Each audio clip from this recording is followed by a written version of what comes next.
말씀인 시편 126편 6절입니다.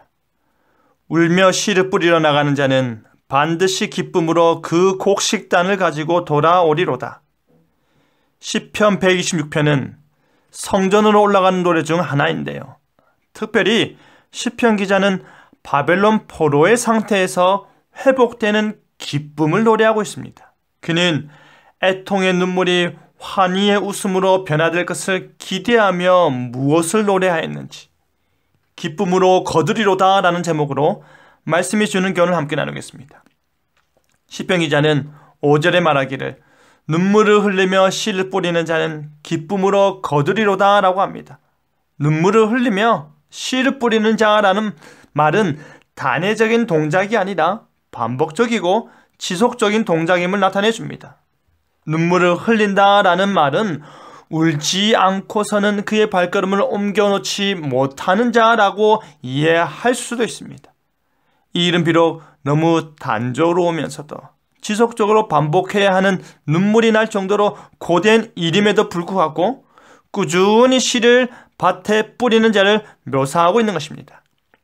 눈물을 흘리고 땀을 흘리고 속으로 한번 참고 두 번 참고 이를 악물고 참고 참으며 서러워 흐르는 눈물 감추기를 반복하더라도 그러면서 씨를 뿌리는 것이 결단코 헛된 것이 아니라는 말입니다. 하나님께서 눈물로 씨를 뿌리는 자의 손을 결단코 외면하지 않으십니다. 결단코 모른다 하지 않으십니다. 우리 하나님께서 기쁨의 상급을 허락하시며 기쁨으로 열매를 거두게 인도하십니다. 그러면 어떻게 하나님께서 그들에게 열매를 거두게 하실까요? 포로 귀환한 이후의 상황을 보면 하나님께서 어떻게 그 말씀을 지키셨는지 한눈에 볼 수 있습니다. 포로에서 귀환한 이스라엘 백성들은 성전을 재건하였습니다. 하지만 이전에 솔로몬 성전의 영광을 본 자의 눈에는 정말 보잘것없이 보였습니다. 그러나 학개 2장 4절에 말씀하시기를 출애굽할 때 하신 하나님의 언약의 말씀과 하나님의 영으로 계속하여 그들 가운데 머물러 있겠다 하셨습니다. 그런데 더 놀라운 것은 만군의 여호와 하나님께서 하늘과 땅과 바다와 육지를 진동시켜서 모든 나라의 보배가 이곳에 임하겠고 하나님의 성전의 영광이 충만케 하시겠다 하십니다.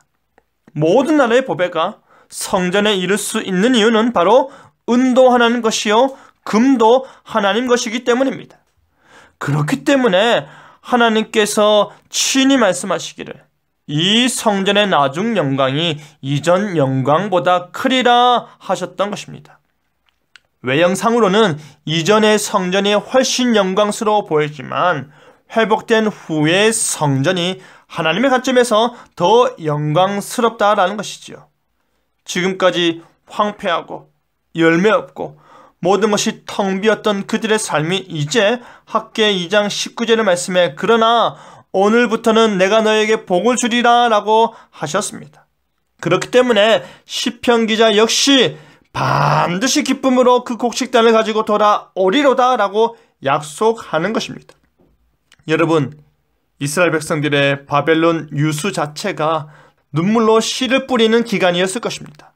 비록 하나님께서 예레미야 선지자를 통해 추수의 때를 말씀하시지만 포로 상태인 그들에게는 이 무지막지한 고통과 삶의 무게는 여전히 무거웠을 것입니다.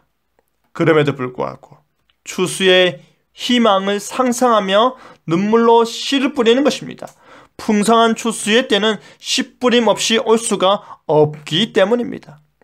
사랑하는 성도 여러분, 우리에게는 지금은 명백하게도 씨를 뿌려야 하는 시기입니다. 우리의 삶 역시 눈물로 씨를 뿌리는 시기입니다. 하나님의 약속을 끝까지 붙들고 있는 사람들은 추수의 소망을 그들의 마음에 가지고 있었습니다. 하나님께서 약속하신 모든 위로가 그들의 마음속에서 현재의 슬픔을 억누르게 하는 것입니다. 하나님께서 그들의 눈물을 닦아줄 뿐 아니라 그들 마음에 감당할 수 없는 기쁨을 더해 주시기 때문입니다. 씨를 뿌려도 열매를 거둘지 못 거둘지 알 수 없다 할지라도 언젠가 그 약속이 성취되는 바로 그날을 기대하는 것입니다. 그리하여 눈물로 씨를 뿌려 기쁨으로 열매를 풍성하게 거둬들이는 저와 여러분 되기를 간절히 바랍니다. 아멘.